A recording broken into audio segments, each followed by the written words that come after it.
Hi, y'all. Carrie D here. Welcome to the Coffee with Carrie Homeschool Podcast. Join me every Thursday for some much-needed encouragement, coffee, and conversation. It's my prayer that this podcast will help you homeschool one step at a time, one day at a time, and one cup of coffee at a time. If you're blessed each week by my podcast, make sure you check out my book, Just Breathe and Take a Sip of Coffee, Homeschool Simply and Enjoyably, and my latest book coming out January 2026, A Home Education Handbook. 9 questions to ask for simple and balanced home-based learning. And if you have a teen, make sure you get your hands on my book, Homeschool High School, a handbook for Christian education.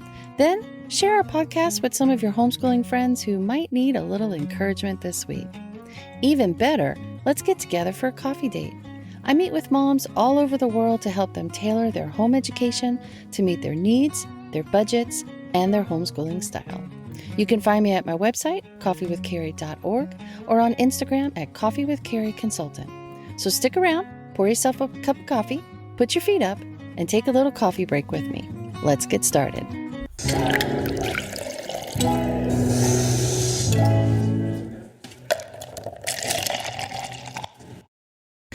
Hey y'all, and welcome back to the Coffee with Carrie Homeschool Podcast. I can't wait to talk about this week's topic because I love to organize. I love a space that's not overstimulating or clustered. I love the idea that everything has a place or a home. When I was a kid, however, I could never find anything, and it drove my mother nuts. When I got married, my husband made sure there was a place for my wallet and my keys by the door. He trained me to put these items there every single time I returned home. It's a habit that has served me well. When I was a young, distracted mom, or now as a woman with a menopausal brain, it is so helpful to organize our home with the motto that everything has a place. I can easily find anything, especially on those chaotic days when the kids were younger, or now during my foggy brain days. Actually, I'm one of those people that can't think in clutter. The clutter distracts me. James Clear, the author of Atomic Habits, said, "Look around your environment. Rather than seeing items as objects, see them as magnets for your attention. Each object gently pulls a certain amount of your attention toward it." Y'all, clutter and objects in our environment compete for our mental energy. I think better when my home and when our space is organized. Notice I didn't say clean or spotless, just organized. For me, if I want to remove the chaos, I need to start by removing the clutter. Now, mentally, I remove the noise and clutter from my mind by praying, writing in my journal, making lists, and doing brain dumps. Now, praying helps me focus on what is most important, and it helps me to be still and to hear God's voice instead of the world's noise. Writing in my journal helps me discern what the real root of a problem might be. Oftentimes, I can't see what's right in front of me because my mind is on overload. But when I journal, oftentimes things slowly come into focus. I can remove the mental clutter and get to the heart of the matter when I journal. Oftentimes, I get distracted because I have so much on my mind, or I have a lot of things I need to do or to remember that I just forget it all or I get behind. So I like to have a notebook or Post-its or a pad of paper nearby, or sometimes stickies on my computer or notes on my phone. This way, when something pops into my head or someone asks for something, I can write it down. Once it's in writing, I can begin the task of prioritizing. And I love doing brain dumps when I'm in a creative mood. Whenever I get an idea for something that I want to make or do or create, I just do a brain dump. I just write down anything and everything that pops into my mind so I don't forget my different ideas. I actually did that for this episode. My daughter told me the other day that one of my gifts was the gift of organization. She asked me how I do it all and make sure that all of the projects I'm working on not only get started, but that I finish them on time. So it got me thinking, how do I do that? How do I organize our home and our stuff and our lives? I was overwhelmed by all of the categories and the possibilities and the stories I wanted to tell and the examples I wanted to give, so I just did a brain dump. I started writing it all down, just words and phrases and whatever came to mind, and in no particular order. Then when I was done, I organized my thoughts into different categories and lists. Then eventually, the list became the topics I wanted to cover in this episode. If you've never tried brain dumping before, try it this week. I used it all the time when I was planning out our school year, what curriculums I wanted to use, different unit study ideas I wanted to do, and all the stuff that goes with unit study planning. Even for holiday gift giving and planning for the holidays, birthday parties, shower ideas, and even my big Costco runs. Now, physically, I remove the noise and clutter from my physical space in a couple of different ways. First, let me tell you, I have tried all the different systems out there. And I know some of them may work well for others, but just not for me. It was just another thing I had to do in a certain way on certain days. And then I became a slave to the system. It's just my personality, I suppose. So if you found a system that works for you, then just keep using it till it doesn't work anymore. However, I suspect you haven't found a system that works for you, and that's why you're still listening to this episode. So the first thing you want to do is you want to pick your priorities. Do a brain dump if you need to, okay? What absolutely needs to get done or be organized on a daily basis for you to remain sane? What can you tolerate for a while and that you could get to on a weekly basis without going a bit bonkers? And what do you consider to be deep cleaning or things that need to be organized or reorganized seasonally or monthly? Now, if you're married, make sure you check your priority list with your spouse's. His priorities may not be yours or vice versa, but you want to make sure you include both. Now, if you've been listening to me for a while, you're familiar with the looping schedule I use for our morning time lessons. If not, make sure you go listen to that episode called Let's Get Loopy, Simple Solutions for Morning Time. Instead of trying to do every subject every day, I loop them or I rotated them. Once I realized the looping schedule totally simplified our homeschooling, I had an epiphany. Why not use this looping approach with my decluttering and reorganizing? Instead of trying to do every chore or every declutter or reorganizing project every single day, I began looping or rotating these things. Now, whether you have a quaint, small home like myself or a rather large living space, consider decluttering by zones or categories instead of by whole rooms.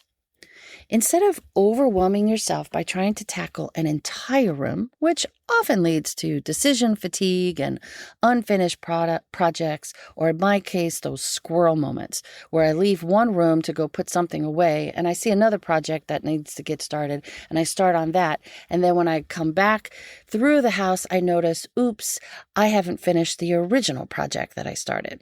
Okay, that might just be me, but maybe you can relate. Break your home into smaller, manageable zones or categories.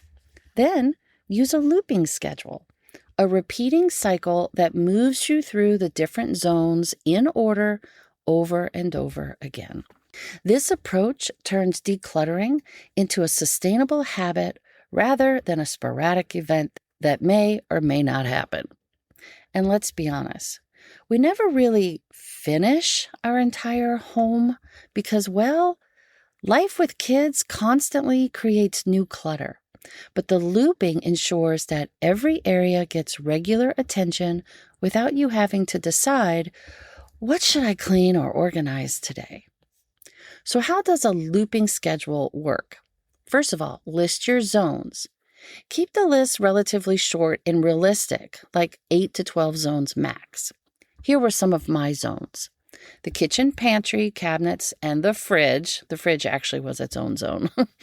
The living room or family room, whatever you call it, and the bookshelves involved. The main bathroom. The kids' bathroom or a shared bath. The master bedroom and the closets and drawers that go with that. The kids' bedrooms, or one child's space at a time, depending on how that's configured, closets, bookshelves, and drawers in those areas, your toy or your play area, whatever that might look like, your office or your schoolroom area, and all the bookshelves and baskets that go with that, and the bane of my existence, the hidden storage. That one closet or drawer or bin area that everything just gets shoved into in no rhyme or reason, right? Okay. Put each zone on an index card. Since your children and teens will eventually help you with this, create a checklist on each card. It's a reminder of the items or the areas in each zone that needs to be decluttered or reorganized or deep cleaned, and what to do in each zone. For example, my kitchen storage index card had the following reminders on it. For the pantry, reorganize the shelves, refill some of the containers, the rice, the pasta, the beans, the dry goods, stuff like that. Throw away expired products. The container drawer, match up the Tupperwares, remove items that don't have a match, restack to fit in the drawer. And then I have a cookware drawer on that same index card as a reminder. Reorganize the tools, the gadgets, the oversized utensils that are in that drawer. And then there's the Costco cabinet. Reshelve the paper goods, remove items that don't belong in there and place them in their proper cabinet. Things like that. Put the index cards all in a file box, and it doesn't really matter what order. Since you're looping or rotating the decluttering sessions, it doesn't really matter what order the cards are in the box. Then decide on the frequency. Will you do this daily, like 10 to 20 minutes a day, or a few times per week? Now, for me and my personality, I had to do this just a few times a week. I can't really start a project, set a timer, and then stop 20 minutes and leave it unfinished. My brain just doesn't work that way, okay? But you do what works best for you and your family. Then you cycle through the index cards, whatever order they're in the box. When you have successfully completed each task card, then loop back to the beginning and start all over again. There's no fixed days like Monday I'm going to work on the kitchen, Tuesday is our bathroom days. The loop itself creates the rhythm. And if you only have 20 or 30 minutes, then focus very narrowly during each session. Just do one specific zone or maybe even a subcategory within that zone. And then when you're finished with that zone, put the index card back into the file box, but place it behind all the other cards. Now there's a new zone or a new task card in front of the index box, ready to be tackled the next time. If you miss a day, simply pick up where you left off in your loop of index cards. This removes your guilt and your decision making. Now, to help with the daily organization that just naturally comes with living and learning all together as a family 24/7, I made sure that we did a daily declutter at the end of each day so that things around the house didn't become too overwhelming.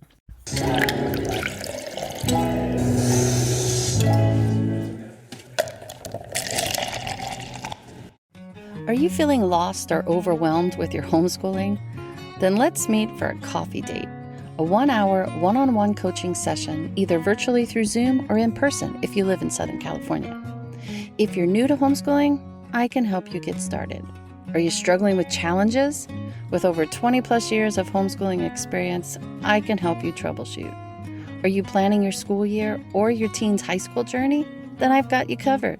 As a retired homeschooling mom, I've been there, done that. I specialize in simplicity. Let me walk alongside you through personalized coaching sessions where I help you create a vision for your homeschool and a simplistic approach that fits your homeschooling season. Schedule your coffee date today at coffeewithcarrie.org and find clarity, confidence, and calm in your homeschooling adventure. So usually around 4 o'clock each afternoon, the kids and I did a quick sweep around the house. Now, I had a laundry basket in one hand and a plastic bin in the other hand. My son usually had the garbage bag, and my daughter usually walked around with the reshelving basket. I walked around, and I quickly picked up pieces of dirty laundry that I found on the floor in places they didn't belong, and I put them in the laundry basket which then went into the dirty hamper for laundry day. I also had that plastic bin in my hand, which I went around the house and I looked for dirty dishes and cups and mugs that stayed in the wrong room instead of being placed in the sink or the dishwasher. So I put those in my plastic bin, and then I promptly brought them to the kitchen and put them in the dishwasher to be cleaned later that night. Now, my son, with his trash bag, he went around the house and picked up trash from our art projects, schoolwork, any empty Jamba Juice or plastic water bottles that he found around the house, and then he promptly threw the bag away. And then my daughter, with her reshelving basket, picked up toys and books and school supplies, things that we used during our school time but neglected to put back where they belonged when we were finished. Now, she loves to organize, so after she picked up all these homeless items, she put them back where they belonged. I loved doing closets because if I didn't finish the job that day, I could easily just close the door and not see the unorganized or half mess until I got back to it on another day. Then consider having seasonal storage. Now, yes, we all have our Christmas stuff stored away separately because we only use it once a year in December. But think about doing that with other things, such as creating a birthday bin that's full of your traditional decorations and items that you use for birthday celebrations or family dinners. Place all of your Halloween or fall decorations in a bin for September and October. Create a Thanksgiving bin that's full of the traditional items that you use each year for table decorations and special plates and things like that. Now, if you don't have the space for all of these different individual bins, then create one entertaining bin. In it, place all of the items like plates and decorations that you use for birthdays, special occasions, and holidays like Thanksgiving and Easter. Then place the bins in one particular closet, or under your bed for storage, or in the attic or the basement, or in the garage. This removes a lot of clutter, and it empties up shelves and closet space. Now, your husband may not be like this, but now my husband hates seasonal and holiday decorations and knickknacks. So early in our marriage, we agreed to go all out for Christmas, but only for Christmas. Then the other holidays, I create a very simple, beautiful centerpiece for our family table. Everything I use for each holiday or special occasion fits in one drawer. For instance, when it's Easter, I make a centerpiece with a wooden cross I have, some framed Bible verses, resurrection eggs when the kids were younger, a few handmade Easter crafts that my kids made over the years, and an array of fresh palm branches. It's a simple reminder of the season or the month, but it doesn't take up much space, and my holiday decorations don't clutter our living or learning spaces. Now, I do the same thing for birthdays and Thanksgiving and the first month of our school year and our summer break and the fall season. It's a fun little tradition that I have come to love, and it was born out of the need to declutter our home. So when friends and family and guests enter our home, they know exactly what meaningful event we're celebrating just by looking at our centerpiece. Then consider implementing a toy rotation as well. Now, if you haven't listened to my episode called Tot School, Homeschooling with Toddlers and Preschoolers in Tow, make sure you listen to it for ideas on how to use toy rotation bins in your homeschooling. Now, we decluttered by putting toys in categories in different bins. For example, puzzles and mind games were in one bin. Stuffed animals and dolls were in another bin. Dress-up clothes and building blocks were in another bin. Train sets and trucks, they were in another. You get the idea. Now, for example, in my son's room, he always had a bin or two or three or four of his Legos because he played with those on a daily basis. And then he had one other toy bin in his room. That's what he played with during the month. Then once or twice a month, I would switch out the toy bin for another bin that was full of different toys. Now, when I switched out the toy bin for that month, it was like Christmas or his birthday. The new toy bin would be full of toys he hadn't played with in a while, so they were novel and they almost seemed brand new. This really saved on space, clutter, and money. Now, when kids have all their toys out at the same time, often the choices can be very overwhelming, So much so that they just don't play with anything. Toy rotation really helps with this. Now, when decluttering your closets, your clothes, your toys, and even your kitchen gadgets and tools, try using the one in, one out rule. When you buy something new or you get something as a gift, get rid of something old. So for every new item, like a toy or a piece of clothing or a kitchen gadget that enters the home, remove one similar item. This curbs the accumulation from gifts and shopping. And we always did a Goodwill purge right before Christmas and right before birthdays. The kids and I donated clothes and toys that we outgrew in preparation for gifts that we might receive at Christmas or on birthdays. We were making space for it in advance. When it comes to clothes, you might consider using a clothes rental subscription service. This can be quite economical. This way, your closet and your wardrobe always stay uncluttered. Check out the website Wear Then Return.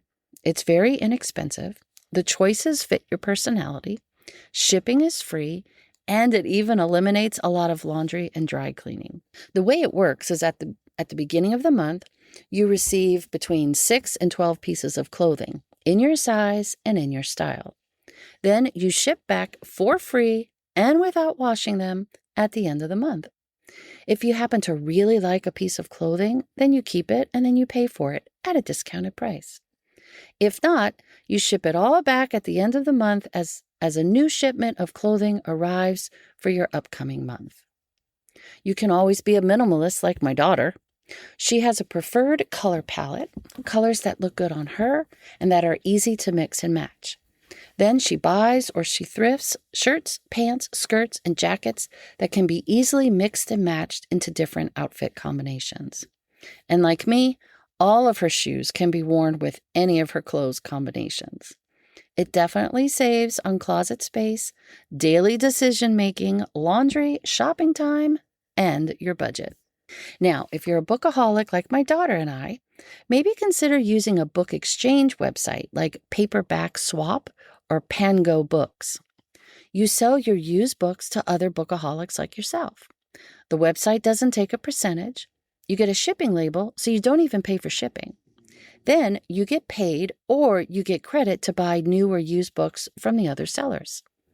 It's definitely a great way to save money while buying books for your homeschool shelves and still saving space without all the clutter.